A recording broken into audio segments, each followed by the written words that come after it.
Welcome back to the Dershow. I want to do an update about something I said yesterday on the Dershow. When the Dershow was on, the demonstration in favor of Israel in Washington, the demonstration leaders had estimated that the crowd would be 60,000. So I used that figure. It turns out the crowd was considerably larger. We don't know exactly how large, and crowd estimates are very difficult, as we all know. For example, the Arab American Anti Discrimination Committee, which of course um, is a Hamas cover and supports discrimination against Israel and against Jews, and is a rabidly dishonest organization. They talked about, quote, the Israel-sponsored march in support of genocide. I don't remember anybody supporting genocide, but they gave their own estimate of the crowd size: 20,000. The estimated 20,000 who gathered explicitly called for the massacre of innocent civilians.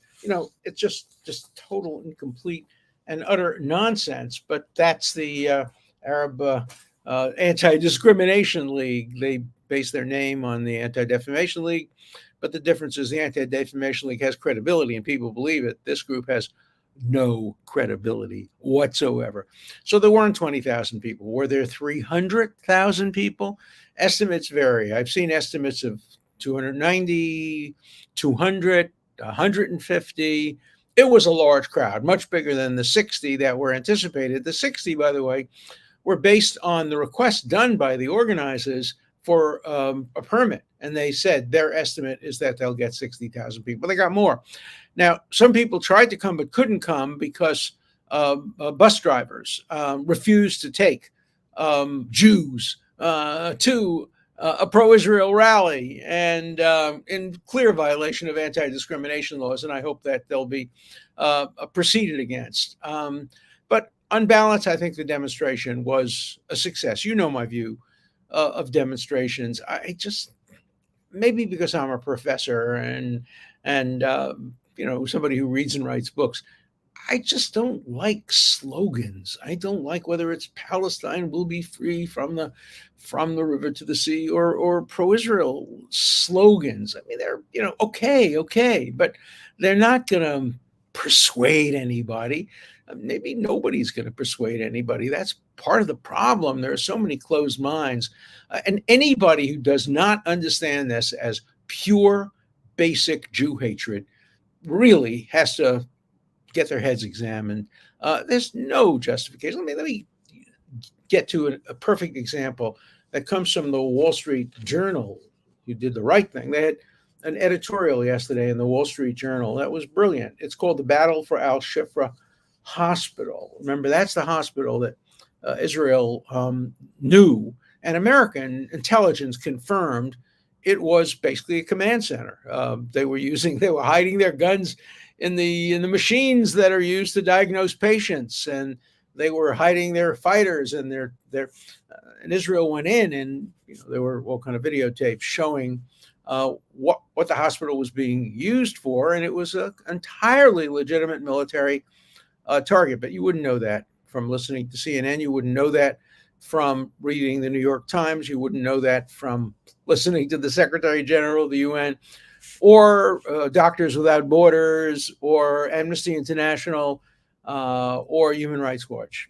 You wouldn't know that because it's Israel. And here's the proof. The Wall Street Journal put it absolutely brilliantly. On December 8th, 2016, talking a long time ago, U.S. Central Command released the following statement, quote, "Coalition strikes Mosul hospital. The Islamic State," it explained, quote, "was using the hospital as a base of operations and command and control headquarters, just like Hamas was using Al-Shifa Hospital. Accordingly, the U.S.-led coalition conducted precision strikes in support of Iraqi troops who fought for the hospital," exactly what Israel did. And then the Wall Street Journal continues, "The story in the scandal wasn't that the United States struck the terrorists where they hid, but that the terrorists had used the hospitals for cover in the first place." Here's what Human Watch said. Human Watch, this virulently anti-Israel, bigoted organization. But here's what they said back in 2006. "In the Mosul battle, ISIS used hospital base And that was the headline of the Human Rights Watch. It explained that, quote, armed forces or groups should not occupy medical facilities, undermining their protected status, because it wasn't Jews, because it wasn't Israel. So Human Rights Watch has a completely double standard when it comes to Israel and Jews. The Wall Street Journal continues, today in Gaza, Hamas terrorists use the same war crime tactics, only now observers rush to apologize to it. See the front page of Human Rights Watch now, the human rights website now, when Jews are involved. Unlawful Israeli hospital strikes worsen health crisis. For 4,500 words, the group acts as Hamas's defense attorney, contesting Israel's claims and dismissing evidence. There's no difference. No difference. Israel engaged in targeted strikes. They sent their soldiers in at risk to their own lives. They captured terrorists. They found all kinds of weapons. They took over the control and command center. But when the United States did exactly the same thing in 2006, Human Rights Watch praised what they did. But when Israel did exactly the same thing, unlawful Israeli hospital strikes. Somehow it was lawful when the United States did it. Same thing is true with statistics. The New York Times today has a story saying that the 10 or 11,000 people who were killed in the Gaza, it's probably more like 2,000 when you discount the terrorists who were killed and the strong supporters of terrorists who were killed.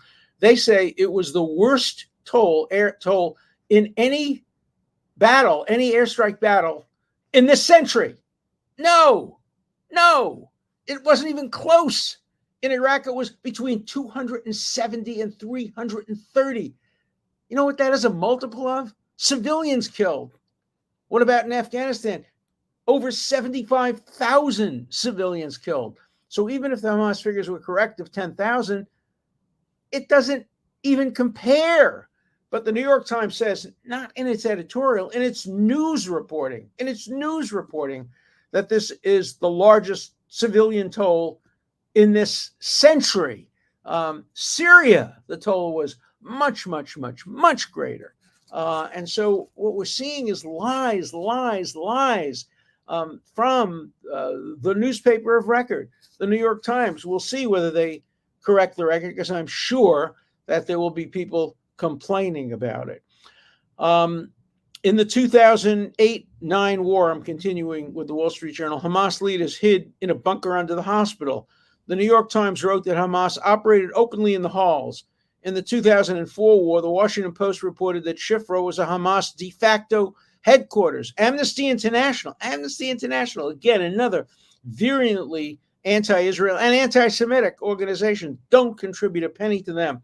Amnesty International found that Hamas tortured prisoners on hospital grounds. And, on Tuesday, the White House confirmed what Israel has long alleged. National Security Council spokesman John Kirby cited U.S. intelligence that, quote, Hamas and the Palestinian Islamic Jihad members operate a command and control node from Al-Shifra Hospital in Gaza City. What could be clearer? But it's not clear to the enemies of Israel. They apply an obvious double standard. If Israel does it, it's a war crime. If Hamas does it, well, that's expected of them. National Lawyers Guild writes a statement justifying the slaughter of Israelis on October 7th as a legitimate military action, calls for Israel to release every Palestinian prisoner, including mass murderers, and doesn't say a single word about the hostages, not a single word about the hostages. And then it attacks America for normalizing, that's its word, for normalizing relationships with Israel. Amnesty International, National Lawyers Guild, Human Rights Watch, they're birds of a feather. When it comes to Israel, everything Israel does is wrong. When it comes to the United States, pretty much everything the United States does is wrong, especially when it works together with Israel. But it won't say a word about China, Iran, Syria, the real bad guys. And it's just, it's so obvious that everybody should understand it. And that's why my view, and to get back to yesterday's demonstration, which again, people worked very hard on it. It was very successful. It conveyed a good message to Congress and to the White House. I wish President Biden had been there. I wish Vice President Harris had been there. I wish other people from the administration had been there. They're busy, obviously, but they could have made time. They could have done what President Herzog did, and that is have a video message um, and congratulate them on their presence and on their advocacy, but they didn't do that. Um, I'm still, as an academic, I guess maybe I'm spoiled. I just slogan changing and just issuing slogans and seeing how many people you can bring to a crowded demonstration. It just you got to do more. You got to do better. We'll wait and see whether the demonstration changed any minds, whether it changed votes in Congress. I hope it did, and I want to again commend the people who did it. It was a wonderful display of strong support for Israel. It wasn't support for genocide. It wasn't support for any particular military activity. Certainly wasn't support for anything like apartheid. It was support for Israel's right to exist as the nation state of the Jewish people, just like Jordan exists as the nation state of the Jordanian people with a state religion. Israel doesn't. This is going to be surprising to some of you. Israel does not have an established religion. England does. The United States does not. France does not. And Israel does not. Judaism is not the established religion. Three religions have the same status. Judaism, Islam, and Christianity. The signs on the streets are in Hebrew and in Arabic. Some of them are in English, but they're all in Arabic. Arabic is an official language of Israel. And there is official status. The imams have the same status as the rabbis have and the ministers have. Now, I'm not going to tell you that Judaism doesn't have a preferred place in the nation state of the Jewish people. Of course, it does. There are Jewish holidays. But by the way, there are Muslim holidays. There are cities in Israel that, close for Ramadan times and for Friday. And, when you go to Nazareth, Lower Nazareth, or when you go to the places on the West Bank, like Ramallah, Islam has the status there that Judaism has. Look, I'd much prefer if Israel didn't have any recognition of the chief rabbinate or give any official governmental functions like marriage over to religious authorities. I've been fighting for that for probably since I'm old enough to fight for anything, probably starting in the 1950s. I've been fighting for not having. But remember that, yes, the rabbis control who marries if you're Jewish, but the imams control who marries if you're Muslim, and the ministers and priests control who marries if you're Protestant or a Catholic. All wrong, but equally wrong. It's not something that prefers the rabbis over the imams. Now, of course, there are things that are beneficial for being a Jew in Israel. You can serve in the army, and that's a big deal, serving in the army, because you do risk your life and people die. Lots of people die, but you also get trained very well. And there are Muslims and Arabs in the army. Bedouins serve, the Druze serve, but more traditional Arabs and Muslims choose not to. They can if they want to, but they choose not to, along with very Orthodox Jews, Haredim, who choose not to. So they have the same status. Also, there is a law of return. Yeah, but I think 44 countries in the world have laws of return, that people of their ethnicity or background have the right to come back to the country, and they get special status and preference for citizenship. The same thing is true in Israel.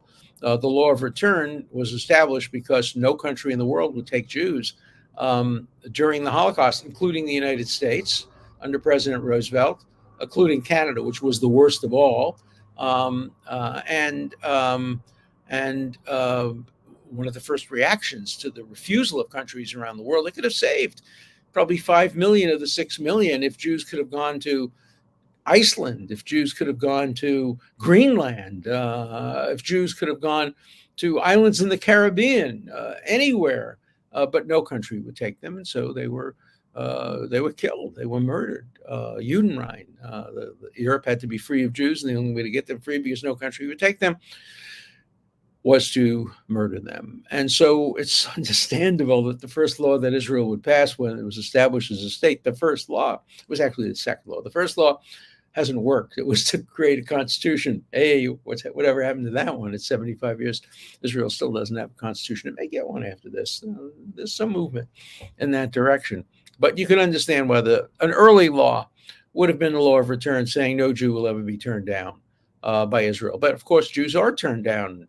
Meyer Lansky, the famous mafia accountant, was turned down, and other criminals were turned down. And Israel does, of course, extradite Jews to Western democracies that have cases against them. So, the arguments against Israel are way exaggerated. It's not a colonialist state. It's not a settler state. It's not an apartheid state. It's not a genocidal state. It's a state, the only state of the Jewish people. And fortunately, it has a strong army. I thought it had a very strong intelligence.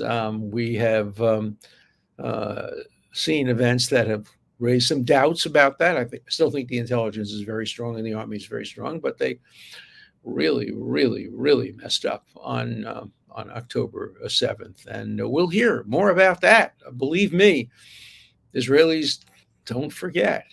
Just like the Yom Kippur War caused the end of the career, basically, of Golda Meir, and other the Shatila and Sabra massacres, which Israel didn't perpetuate. It was phalangists in Lebanon, but that temporarily ended the career of General Sharon.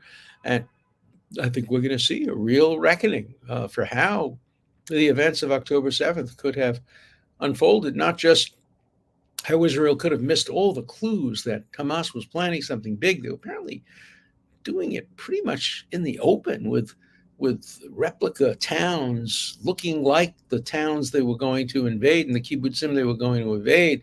The workers who came in from Gaza to Israel, some of them were spies, giving information back. They were practicing their paragliding, and the Israeli intelligence just didn't pick it up.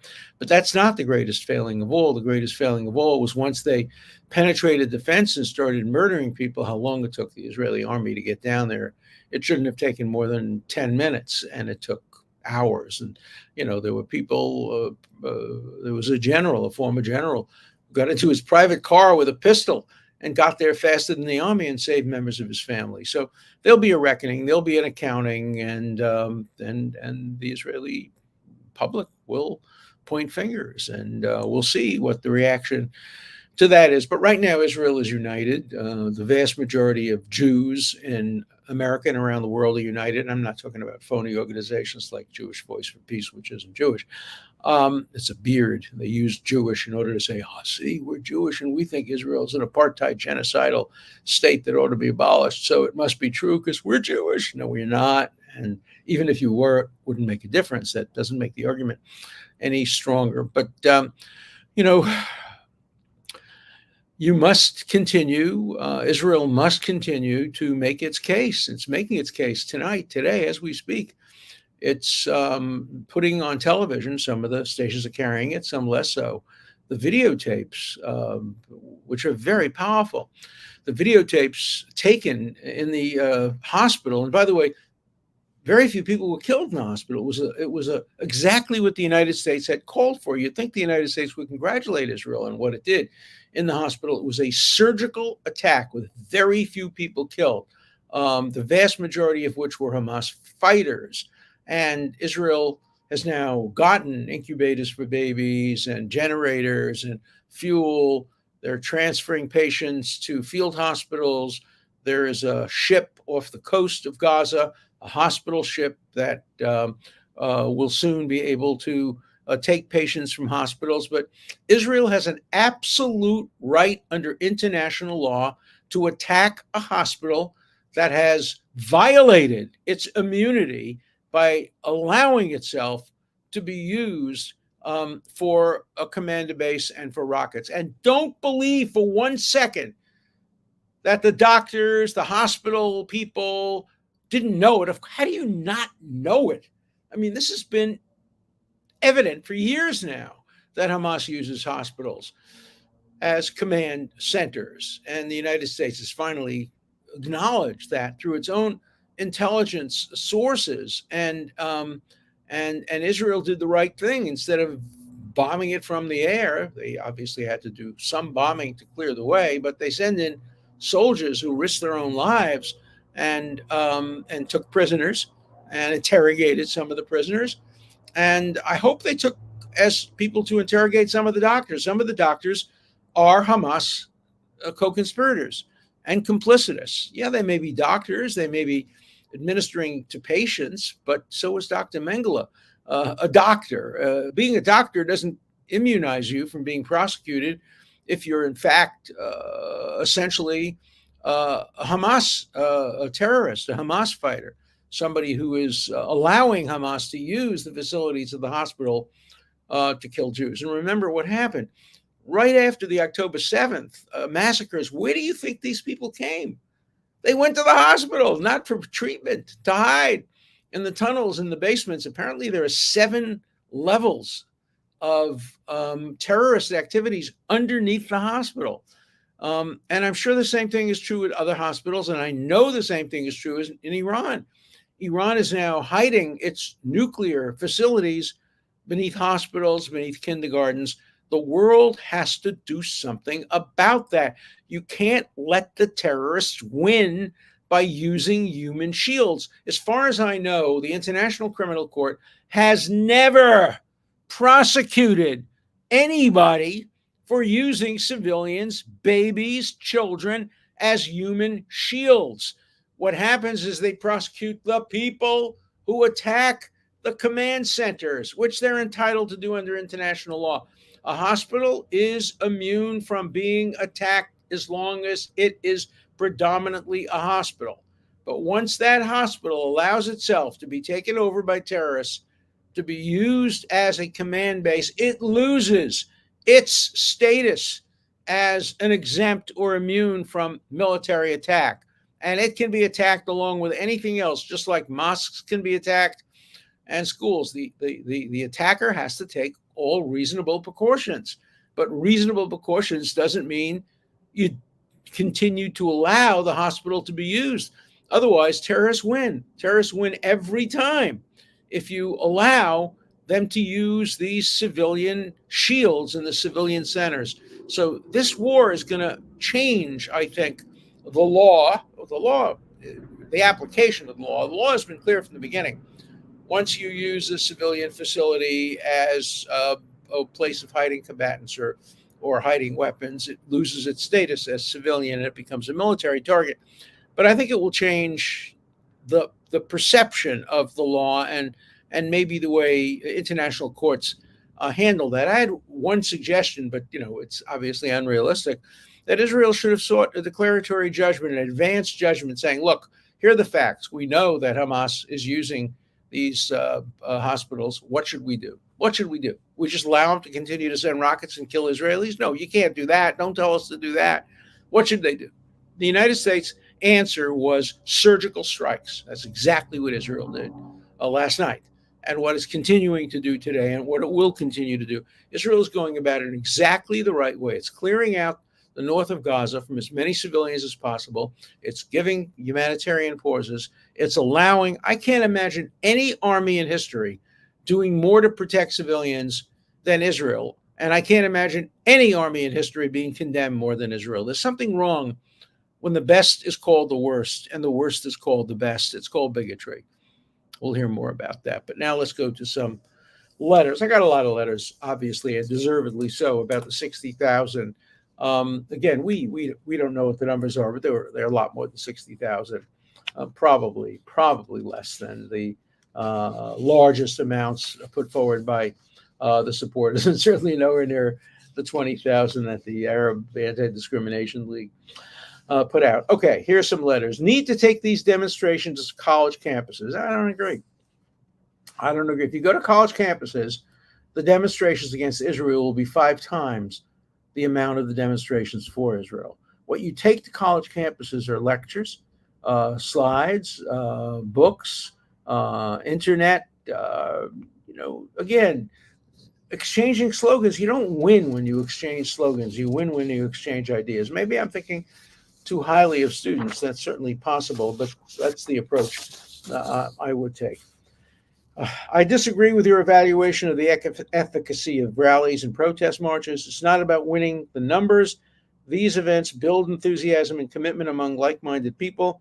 They are good for causes and movements. Bookish academics who love cloistered studies, I think he's talking about me, tend not to understand this, but most people are group-oriented. I agree with that. I think there's a point to that. I agree with it. I just don't think it's a substitute for making the case. I guess that's why I wrote a book so many years ago called The Case for Israel, which was a college bestseller and a national New York Times bestseller. It did change minds. You know the story of the Muslim terrorist who was going to go to Israel and blow people up, and read my book and became a Zionist. I'm not saying that always happens, but I think books can have an impact. I hope so, because I spend my life writing them. And, I just finished, literally, the book got closed, finished just the other day, The War Against the Jews, with a blurb from the president of Israel. I hope people will read this. I hope it will have an impact. I'm not sure it will have an impact anywhere like the demonstrations. I doubt that 300,000 people will read my book. But 300,000 people do read my columns sometimes, and watch the show at least occasionally. So everybody has to do what they can do. I'm not, I've spoken at demonstrations. I've spoken for Soviet Jewry at demonstrations. And I would speak at other demonstrations, but it's not for me the priority. My priority is writing, doing the podcast, speaking, op-eds, books, etc. Okay, absolutely correct. Supporters of Israel, and I am one, need to effectively, loudly, clearly make the case for Israel's existence. It must be often. It must be all the forms of social and mass media. We must go where the ears and minds are. I agree with you about ears. I'm not sure how many open minds there still are. So, continue to do it. And here's an anti-Semitic one. When you have to pay people to go to your protests, and half the speakers aren't even connected to Israel, you should know you've lost the way. Hardly surprising when you have to lie to justify bombing hospitals. Now, I'm not lying. It's the Hamas that's lying. Hamas, by the way, after Israel showed the videos of the guns in the basement, they said, oh, no, those are made-up videos. They were contrived. They're not true. There were no guns in the basement. Who are you going to believe, me or your lying eyes? No, Israel showed the videotapes. They're true. And CNN keeps saying, we can't independently confirm them. Well, but you say a lot of things you can't independently confirm, like 11,000 people were killed when it's probably closer to 2,000 civilians. Consistency. This is an interesting one. There are always more protesters for negative events than positive ones. Most people just stay home and are not into protesting. Free the hostages. I think there's some truth to that. And when you're anti-Israel, you're going to get more enthusiasm than when you're pro-Israel. Okay, Arab citizens of Israel are second-class citizens. One thing is what the law says, but really they don't have the same rights or benefits. As I said before, there are some differences, the law of return, army service, but under the Bill of Rights, the Declaration of Independence of Israel, all citizens are equal. That may be aspirational, but the same thing is true in the United States. Are African-American citizens equal in the United States? By law, they are. In practice, are they? Well, not so much. So every country has a problem with minorities, and Israel is no exception. Just a question. Israel is a really small country. Where does it get its natural resources from for its military and hospitals, etc.? Well, that's a very interesting question. They have no natural resources. Now they found a little bit of natural gas off the coast of northern Israel and Lebanon. But in general, Israel's natural resources hard work and intelligence. It's a high-tech startup nation, and that's where it gets its resources. It sells its technology. You know, doesn't make the money on selling oranges. It has the greatest oranges in the world, Jaffa oranges, but it's not going to, Ben Gurion, like Thomas Jefferson, thought Israel would survive as an agricultural country. But Netanyahu and Perez, like Alexander Hamilton, knew that countries in the Western modern world don't survive on oranges. They survive on technology and industry. And so Israel has really made its own way and supported itself without natural resources, unlike the Gulf countries, which have oil. As people say, Moses made the wrong turn when, after 40 years of wandering, he turned left and went to this barren country with no resources, instead of turning right and finding oil in Saudi Arabia or the Gulf states. All right, by next week, things will be very, very different, but keep sending me letters and keep supporting America, because support for America is support for Israel. Support for Israel is support for America. We're in this together, and we have to be victorious over the barbarians who would destroy us, because if Hamas wins, it's coming to a theater near you. See you next week.